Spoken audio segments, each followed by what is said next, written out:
आज से लगभग 7-8 साल पहले तक बाल ठीक थे। धीरे धीरे फिर मैंने देखा कि जो मेरी फ्रंट लाइन है वो पीछे को जाने लगी। फिर मैंने यूट्यूब से थोड़ा सर्च किया और फिर देखा कि QST क्लिनिक के बारे में। यहाँ के रिजल्ट्स बहुत अच्छे हैं। हर तरीके का ट्रीटमेंट छोटे मोटे सब करने की कोशिश करी, लेकिन उसका रिजल्ट कुछ नहीं था। मेरी सर्जरी कंप्लीट हो चुकी है। फर्स्ट डे स्लिट मेकिंग हुआ था, सेकेंड डे से प्लांटेशन स्टार्ट हुआ था। ओवरऑल एक्सपीरियंस बहुत अच्छा रहा।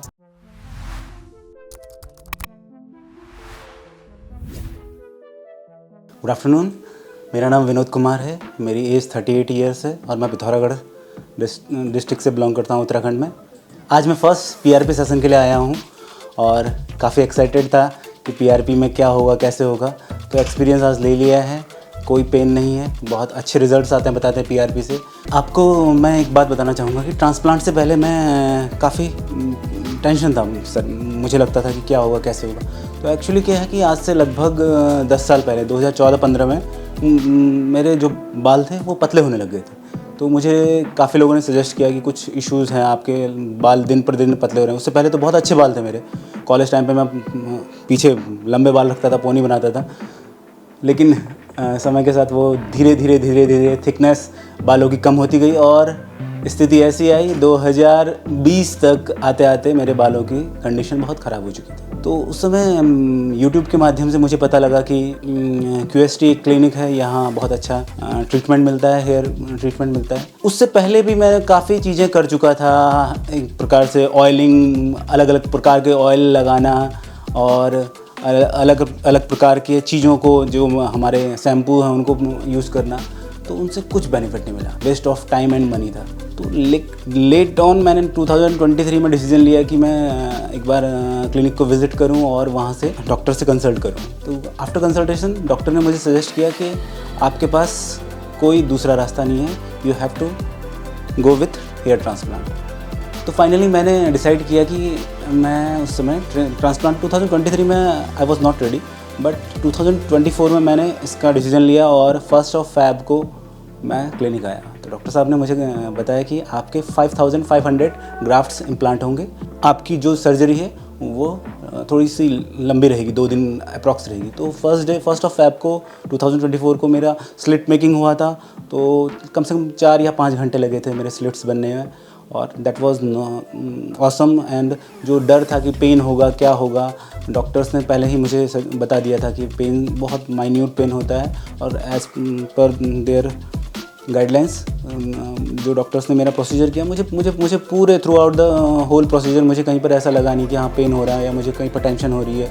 तो मैं अकेला आया था। सबसे बड़ी बात यह कि मैं अकेला आया था अपना सर्जरी में कराने। और फर्स्ट डे स्लिट मेकिंग हुई, सेकेंड डे अप्रॉक्स 3000 ग्राफ्ट्स को इम्प्लांट किया गया, एक्सट्रैक्ट करा, फिर इम्प्लांटेशन किया और उसके बाद मैं अपने वापस रूम पे गया। थर्ड ऑफ फ़रवरी को मैं फिर से आया। मॉर्निंग में 9 बजे से स्टार्ट हुई मेरी सर्जरी और शाम को लगभग 6 या 7 बज गए थे।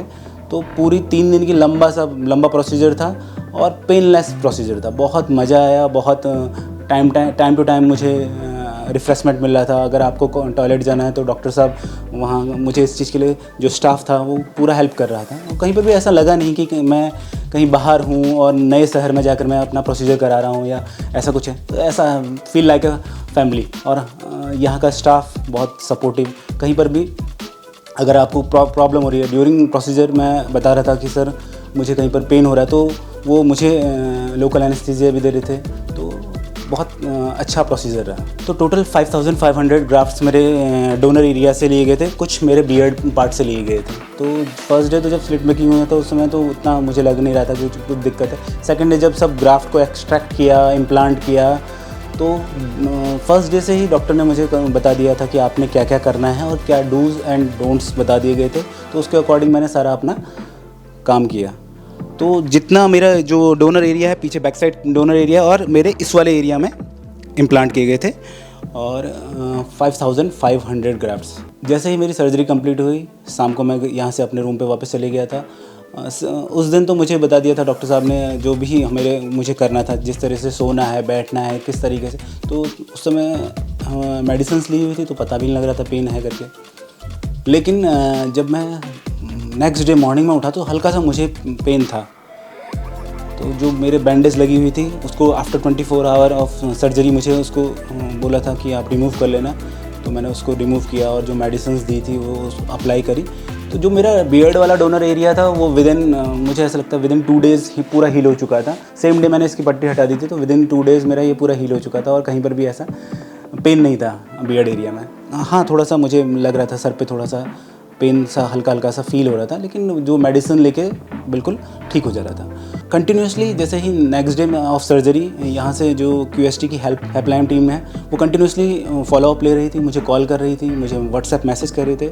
तो मैंने उनको अपना सारा जो भी मेरा फ़ोटो सेशन थे, जो भी मेरे फ़ोटोज़ थे, मैंने डॉक्टर साहब को शेयर किए, टीम को शेयर किए और वो लोग मुझे कंटिन्यूसली गाइड कर रहे थे कि मुझे किस तरीके से उस चीज़ को ध्यान रखना है। आफ्टर प्रोसीजर मुझे जो डॉक्टर साहब थे उन्होंने भी बताया और हेल्पलाइन टीम ने भी बताया था कि आपको क्या क्या केयर करना है। कंटिन्यूसली मुझे ग्राफ्ट्स में सलाइन वाटर को स्प्रे करने के लिए बताया गया था। कंटिन्यूसली वो लोग हेड वॉश कैसे करना है। आफ्टर 5 डेज़ मेरा हेड वॉश हुआ था।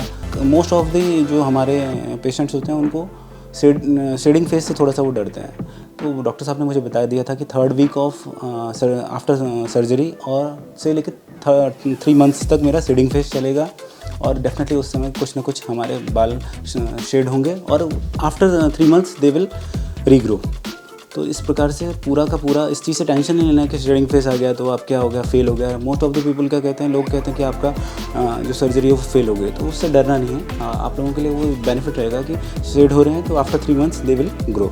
मोस्ट ऑफ द मुझे लगता है कि यंग वंस ये हेयर फॉल की प्रॉब्लम से कहीं ना कहीं उनको लगता है कि हेयर फॉल हो रहा है और वो लोग कंसर्न हैं कि कहीं ना कहीं हमें ट्रीटमेंट लेना है। तो ये मेरे साथ भी था। जब मुझे पता लगा QST का रिज़ल्ट, यहाँ का टीम वर्क, यहाँ का ट्रीटमेंट, यहाँ का जो सपोर्ट है बहुत अच्छा था, best. All of the India से तो आ ही रहे हैं, इवन यहाँ से दुबई से, इंडोनेशिया, अदर कंट्रीज़ से भी यहाँ पर हेयर ट्रांसप्लांट करना है। तो फिर थोड़ा एक कॉन्फिडेंस रहता है। काफ़ी स्टार्स ने यहाँ से ट्रांसप्लांट करा रखा है, तो उसका एक बेनिफिट रहता है कि आपको मोटिवेशन मिलता है कि हाँ मैं भी कर सकता हूँ। तो मोस्ट ऑफ द टाइम देखा जाएगा कि ऑल इंडिया में रेस्ट ऑफ द जो सिटीज़ हैं वहाँ पर जो हेयर ट्रांसप्लांट कॉस्ट है वो काफ़ी ज़्यादा है, लेकिन यहाँ पर अफोर्डेबल है।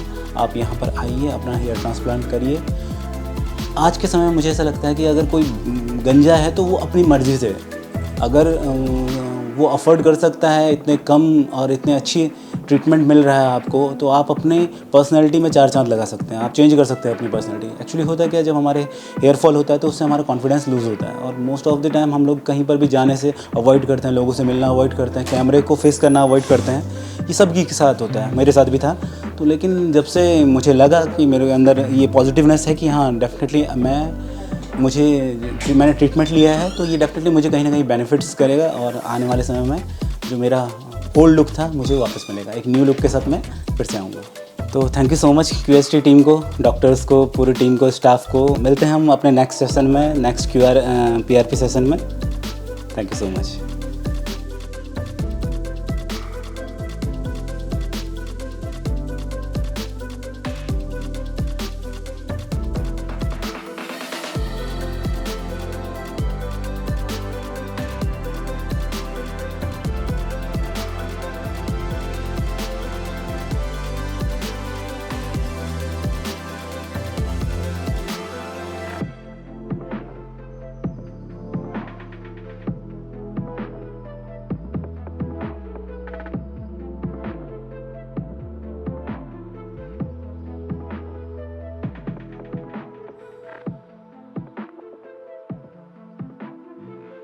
हेलो फ्रेंड्स, अगर आपने अभी तक हमारे चैनल को सब्सक्राइब नहीं किया है तो प्लीज इस वीडियो को लाइक कीजिए, शेयर कीजिए और हमारे चैनल को सब्सक्राइब कीजिए। और ध्यान रहे बेल आइकन दबाना ना भूलें, जिससे हमारे हर वीडियो का अपडेट आपको समय समय पर मिलता रहेगा।